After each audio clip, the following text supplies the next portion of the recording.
Hello, everybody, and welcome back to episode... Hello. Oh, what is this? Episode 7 of WowieTalk. Yes. You may see a unfamiliar picture there on the screen. We have our first guest talk today. First of many, I hope. This is Mr. Ubaldo B. Ubi. Yeah, Ubi. Saludos. We know him from our record label community, GameLark, which he has been a member for how long now? About, I think, around 6 months. Wow. Oh my gosh, it's been that long, huh? Yeah, wow. A little bit before Christmas. A little bit before Christmas. Okay, so Ub, why don't you tell everyone about yourself and your music, your channel, what you do? Okay, sure. Well, it's lovely to be here. Okay, so Ubaldo B is my YouTube channel. Let's see, I started that a few years ago, maybe 3 years ago. It was during the name drop here, the Family Jewels 7X medley competition. Oh, yeah. So that was my very first video, and it was awful. It was a lot of fun though, and yeah, that's kind of what was my foot in the door here. And then let's see, I started growing a little bit from knowing people like Rashadi B and insaneintherainmusic, Carlos. They were kind of the first people that motivated me to keep doing this. And yeah, over the years, I started dedicating a little more time with it, and I guess I started gaining the attention of certain people like Alan from GameLark. And that led to my invitation to join last year. And yeah, ever since then, it's been a lot of fun. I've been meeting a lot of amazing musicians like you ladies, and working with a lot of people in the meantime. And yeah, it's been a whole lot of fun. I've been taking a lot of risks, and the rewards have been there. And yeah, I don't know what else much to say about it. It's a lot of fun, and I'm very excited to keep doing so. Yeah, good on ya. So you play guitar, trumpet? Yeah, my normal instrument, at least on my YouTube channel, is the guitar. Yeah. I also played trumpet longer than I've been playing guitar in school groups and things like that, all the way through university. So I'm okay on that. I try to pull that into my videos every now and then. But yeah, it's mostly guitar and trumpet for the most part. Cool. So the actual thing that we wanted to talk about today, other than yourself, was the topic of creativity in arranging, specifically pertaining to genre and how genre itself can be fluid, not necessarily a set thing. Because Tara, and many people I'm sure have noticed that your arrangements are extremely genre fluid, with many different genres, even within a short time frame of one arrangement. So what made you decide to be so fluid with your genres? Okay. So yeah, I guess one thing I do pride myself in with my music is that it is, like you said, very genre fluid. And let's see, the question was what motivates me to do that? Yeah. Okay, so at first I had the same thought many people do, I like metal, I like playing metal, so I'm going to do metal covers. And then I noticed how many people do that. And several of them do it much better than I do. So I was like, okay, how can I make this more interesting for myself and for people listening?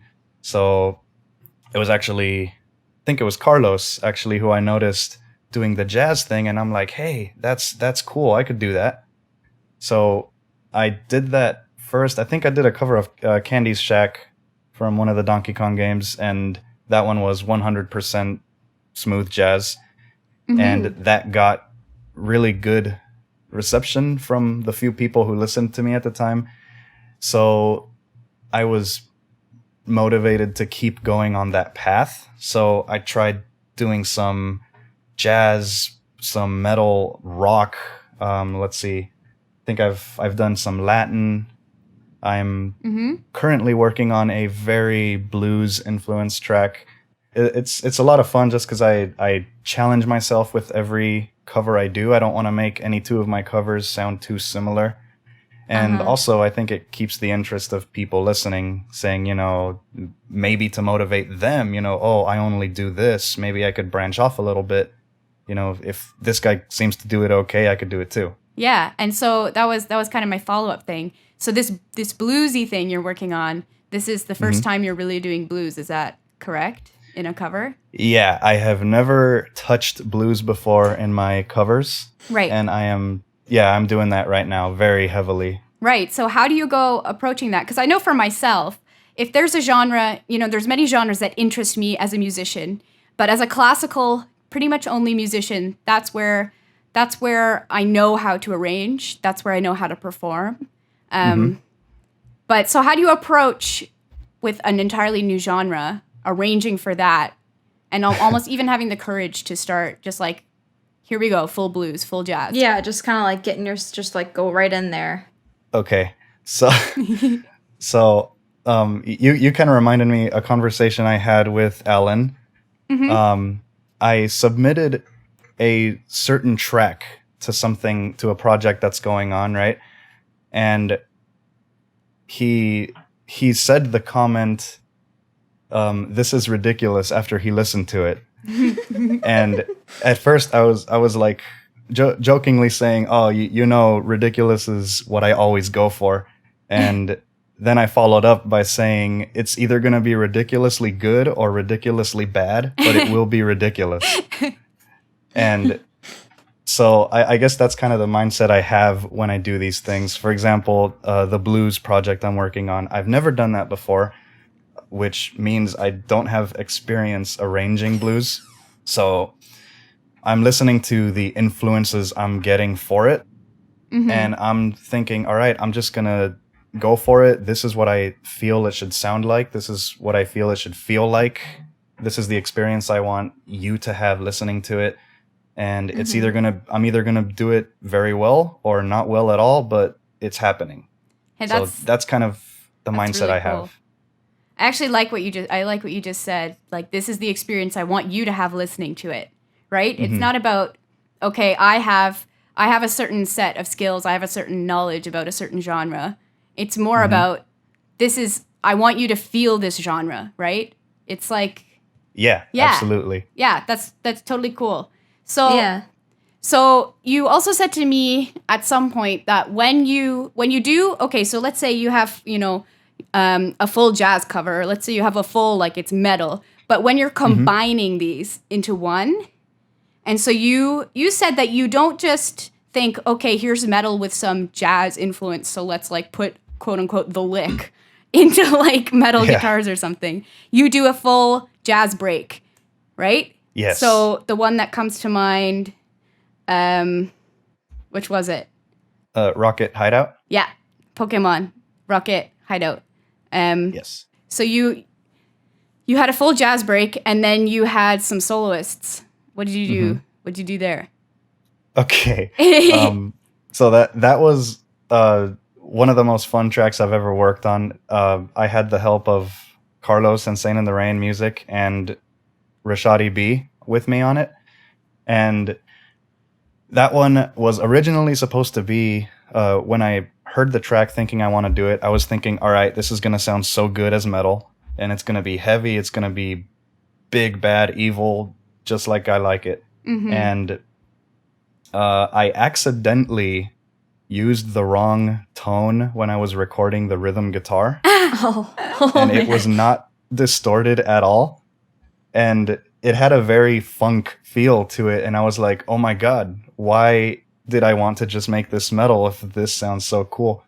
So at that moment, I'm like, all right, I'm going full on funk on this, on at least the start of it. So it was all funk. And then I thought, Carlos mentioned something about wanting to work with me on that track whenever I did it, and Rashad EB as well. So I thought, all right, am I going to make Carlos play a sax solo in a metal song?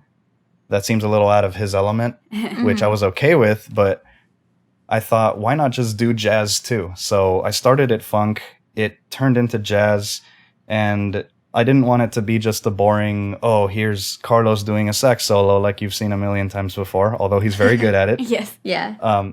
So I wanted to play a solo, right? So I started playing a jazz solo on the break, and then I thought, okay, this might drag on a little long. And I was chatting with Carlos at the time, and he was like jokingly saying, I'm just gonna come and crash your song. I'm gonna crash the party. And I thought, oh my God, that's so perfect. Just crash my solo. So I start the solo break, and then Carlos rudely interrupts me with his saxophone. So he just takes the solo away from me. Uh-huh. And I loved that part. Me too. I loved it. Yeah. It's a riot. Yeah, so he interrupts my solo, and you could clearly see the passion burning in the music video. And then, so his solo transfers the song from jazz into metal, and he does a awesome job at that. And then it goes into the metal break, and then I'm like, all right, people know me for soloing on metal, so I start the solo on metal, and then Rashadi B is like, wait, if Carlos gets to crash the party, I want to crash it too. So I start playing my metal solo, and Rashadi B just comes in, rudely interrupting my solo with his solo. Uh-huh. So I'm like, that's incredible. So I kept it. Oh man. I kept that. He did his whole solo, and then after that was done, I sort of interrupt his solo back, and that's when I have my solo, and then that'll kind of go into the rest of the song, and then it goes back into funk for the ending. You know, it's kind of all over the place. That was one of my favorite experiences arranging. Yeah, but despite all of that, it sounds like a complete song which has flow. Like, it doesn't sound like, and here is funk, and here is, you know, it's not disconnected. Right. Yeah. It's all One just kind of arrangement. blended together. Yeah, which is really impressive. Yeah, and I love Thank the you. interaction, like how you thought about, okay, have Carlos, Carlos will interrupt, crash my party. Like, usually when you do collaborations, you just think of it like, okay, I'm going to do this part, and then you do that part kind of deal. But I like that you kind of like broke that little guideline, and you're like, no, you just wreak havoc over my own solo, and then I'm going to steal it back from you. Like, that's so cool. Yeah, and then so yeah, that happened, and then a lot of everybody was commenting on that interruption part, how funny that was, and then Paul Ferrer, name drop in here, he invites me to do a collaboration with him, and he was like, I loved what you did in that Rocket Hideout. I hope you don't mind. I want to do something like that. Yeah. And I thought, dude, let's do it. That sounds awesome. And it was a lot of fun doing that track with him. It was a Pokemon Center. Okay. And that's like the kind of reaction I go for. It's like, I don't just want to impress you. I want to like encourage you to break the walls, so to speak. Yes. Influence. Yeah. That's it. That's good. So then you had another, your most recent one, with Matt Steelman, the Pokken. Yes, Pokken Tournament, the Magikarp Festival, yeah. So what genre did you infuse into that? Okay, that one was supposed to be metal all the way again. Again, right? Because that's kind of that's my comfort zone, is always coming back to metal. So I'm doing that, little progressive metal, a little bit of acoustic in there. And that one was supposed to be for Rose, SwigglesRP's team up challenge. And I thought, well, I'm not teamed up with anybody. And then my friend Matt Steelman, who's one of my actual lifelong friends, I showed it to him because he's more a little bit audio engineer side, so I was looking for feedback. And then he was like, dude, let me do some EDM in here, because he does that. And I was thinking, whoa, EDM in a metal track? Like that? Have I even heard that before? And I was like, all right, if we're going to do this, we're going to go all out. Do like a dubstep break in there. So I send off the track to him. It's not even finished yet. I'm like, you do what you want on it, go crazy. And about a week or two later, he sends me back his EDM, dubstep, electronic part, and I put it together, and I'm thinking like, oh my God, this is monumental for me, at least. You know, like this is a boundary I never thought I would go to.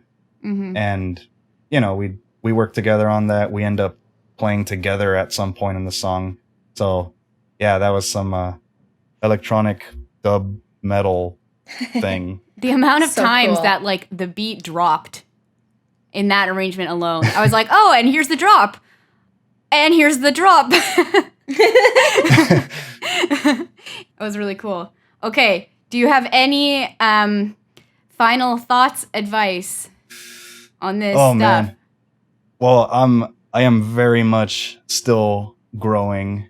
You know, I'm sort of still small time at this point, but it's so cool to be in this community and knowing that all these people are coming up to me saying, "Oh, that was really cool what you did, and I want to do something like that."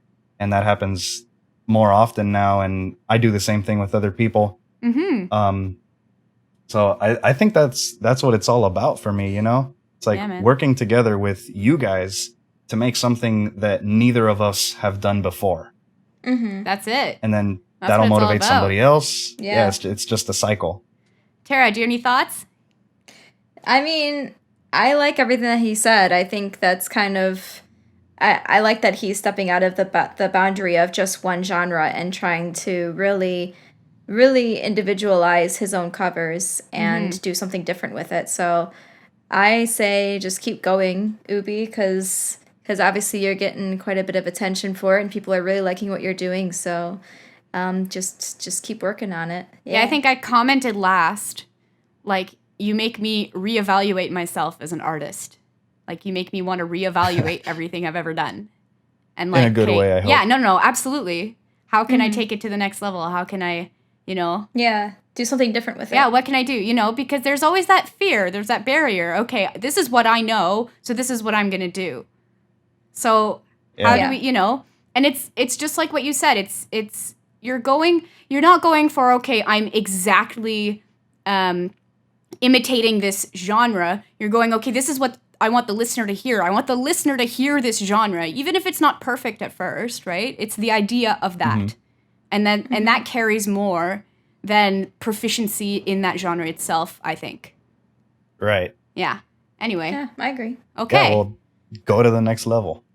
Yeah. Go to the next level. Next level. Level up, guys. Yes. Yes. Okay, cool. This was awesome. Thanks so much for coming and talking with us. Thank you, Ubi. Oh, thank you, Ubi. Absolutamente, señoritas.